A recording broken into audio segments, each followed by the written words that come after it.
Hello everyone and welcome to His Author's Voice. I am the author Jack Sanger.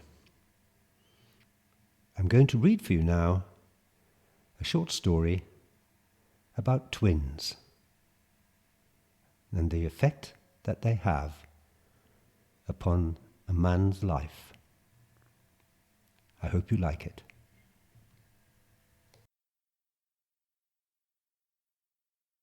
The Twins. Looking back, a life consists of an abstract pattern of light and shade. There are memorable highlights and times of darkness amid the confusion of events and circumstances. But that is a normal life. My life has been different. Mine consists of a blanket, blinding illumination and two terrible bands of utter darkness. Very little in between. And I only experienced that second onrush of blackness today. Going back, Roma and I got married. True love never dies, they say. After 5 or so years, we decided to try for children. But nothing happened. We were on the very verge of artificial interventions when the decision was taken out of our hands. I remember it vividly because it changed us to our very atoms.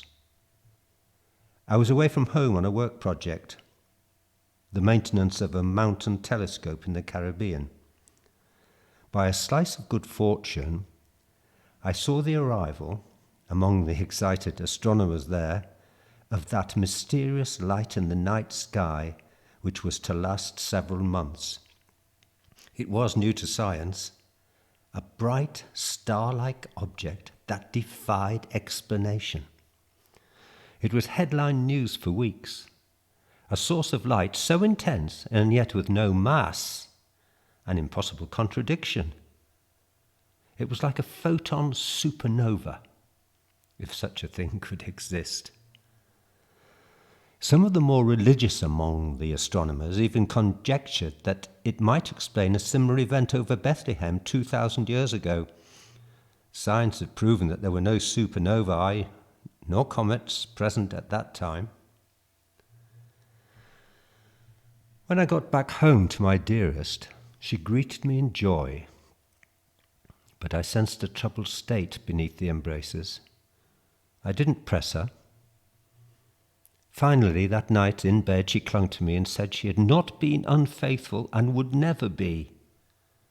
She was crying and shaking. I had no doubts that this was so. Then she pulled away and stared at me. "Jose," she whispered, "I'm pregnant. I went for a checkup. It's twins." She grasped my hands. "But the dates don't fit. I'm 2 months. I'd been away for 3. Of course, my brain ran with attempts to find a logic for it. But I was as helpless as she was, yet I still did not doubt her fidelity and honesty, and I am glad that that was always the case and has been so ever since. We settled into the pregnancy and were as loving as ever. The shadow of the inexplicable was banished to the periphery of our hearts. We planned for the girl's birth with growing excitement. The day arrived. It was then that the first of the desolate bands of black horror engulfed me. Roma died after childbirth. I was with her. Everything had gone well. The girls came out within 5 minutes of each other. They were brought to her. I had a hand on her shoulder. She smiled, opened her arms to take them. And that was it. A heart attack, they said. Despite a numbing sadness, I arranged for a nanny. The twins came home. Then, As I carried them into the house, I was suddenly enveloped in a wonderful cloud of lightness. I lost my depression. As they grew, they exuded such an ambient, gentle calm. Although at most levels I was included, heart, body and soul, in the love they generated, they were still identical twins. In fact, they were super twins with a seemingly unerring telepathy. This I could never be part of, their core of privacy. I put it down to the natural exclusion all parents of twins must feel. It was funny. They had a physical abnormality. The lobe of their right ears was divided into two. You could only see it up close or when they were physically separated. This they could actually achieve by mental concentration as a party trick, or when twiddling the flesh between their fingers when in full communion mode. They were ethereally beautiful. Red-haired, green-eyed, creamy-cheeked. Roma had named them Astra and Luna, and I could not override what proved her dying wish. I never for a moment suffered anxiety about their well-being, not from illness, accident, or predatory males. They floated up the education pyramid, supremely brilliant in everything they did. I almost had the feeling that they deliberately failed by tiny fractions just to prove how human they were. All the while, I mistook one for the other. Finally, laughing, they said to call them both Lastra. They were, after all, like one being sharing two bodies. I'm sure Roma would have known the difference. They never asked about their mother at any time. It was as if having given birth to them was everything and enough. When they went to university at Cambridge, England, I felt desolate. An empty life seemed ahead. I realized what a wonderfully blissful time we'd had all those years together. But they kept in touch almost daily, and I got used to it. Glittering futures were beckoning. One day, I discovered that a town in the United States called Twinstown was having a festival for twins with thousands expected. I sent them the details. They answered, "Too glitzy, Dad, we're different." I assumed at the time that they meant too above that kind of vacuous jamboree. Sometime later, they said they would be back during the Christmas break. Did I mind? They wanted a few days away in some retreat in the far north. Or did they need money? No, they had the means. But they might be out of communication for a week or so. They sent me evaluation reports on their progress. It was beyond anything their profs had ever encountered. There was even a suggestion that they went straight on to do their doctorates, in any discipline they chose. It was about then that my perfect emotional balance was upended by a breaking news story. The girls had already set off on their trip. I always gravitated to anything with twins in a headline.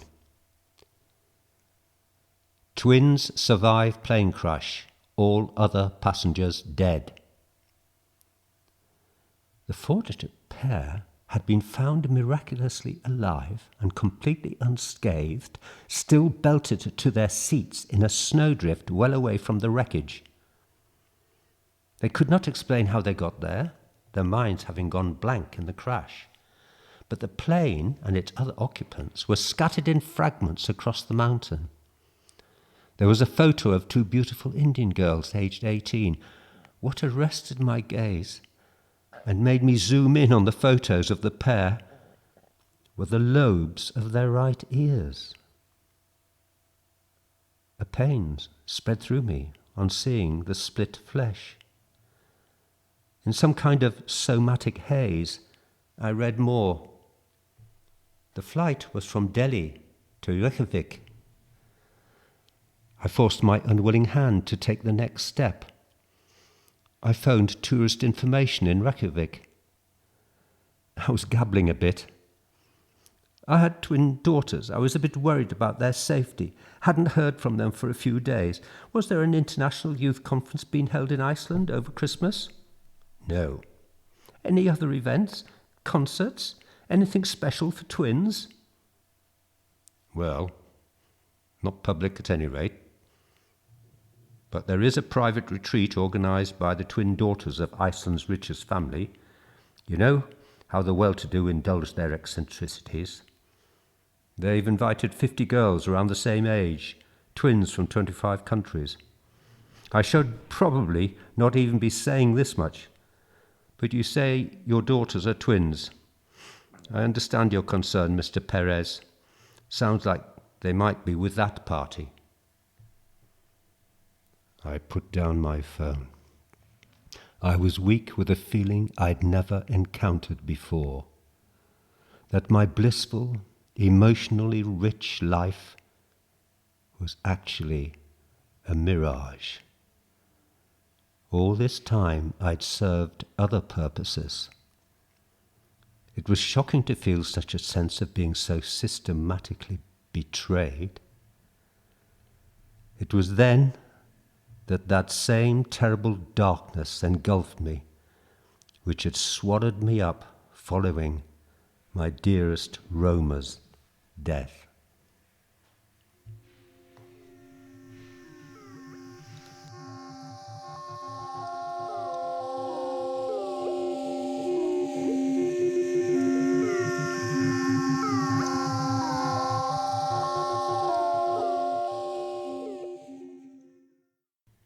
You have just been listening to Twins. There are many more short stories for you to listen to on my YouTube website, His Author's Voice. Please subscribe and, if you would, pass the link on to your friends. In the meantime, if you like reading rather than listening, you can go to my website, www.jacksanger.com, where you'll find novels, plays, short stories, poetry. You can download for free or you can donate. It's entirely up to you. Till next time, see you soon. Bye-bye. Bye-bye.